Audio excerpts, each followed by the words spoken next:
தமிழக பண்பாடு ஒரு அறிமுகம் அப்படிங்கிற டாப்பிக்லேருந்து இன்றைக்கி கொஸ்டின்ஸ் பார்க்கலாம். 108வது கொஸ்டின். சங்க இலக்கியங்களில் தலைவன் மற்றும் தலைவியின் தலையாய கடமை எது? விருந்தோம்பல். இரவில் வாயிற்கதவை அடைக்கும் முன்னர் விருந்தினர் யாரும் உளரா என பார்ப்பது குறித்து சங்க இலக்கியம் கூறும் எந்த சங்க இலக்கியத்தில் கூறப்பட்டுள்ளது? நற்றிணை.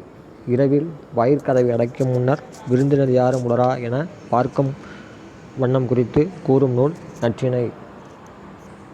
மழவிடை பூட்டிய குழாய் செவியடை நீர தேக்கிலை பக்கும் புள்ளி நல் நாட்டு எனும் பாடல் வரி இடம்பெற்றுள்ள எட்டுத்தொகை நூல் அகநானூறு.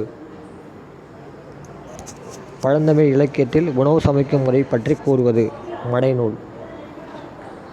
உணவு சமைக்கும் முறை பற்றி கூறுவது மடைநூல். உணவு பற்றி செய்திகளாக காணப்படும் நூல்கள் சிறுபானாற்றுப்படை, பெருங்கதை, மணிமேகலை. சிறுபானாற்றுப்படை, பெருங்கதை, மணிமேகலை.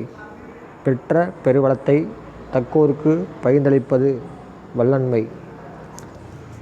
அரசர்கள் பின்பற்ற வேண்டிய தலையாய பண்புகள் கல்வி, தருகன், இசை, கொடை.